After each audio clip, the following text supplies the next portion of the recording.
Magandang tanghali mga kapatid. Unang araw ngayon ng linggo. Panigurado ay marami pa rin sa atin ang may weekend hangover pa. Ikaw kapatid, paano mo pinaghahandaan ang pagsimula ng iyong linggo?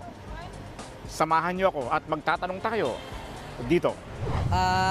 Sisimulan ko po yung araw ko ng may ngiti. Siyempre, kailangan natin maging productive araw-araw.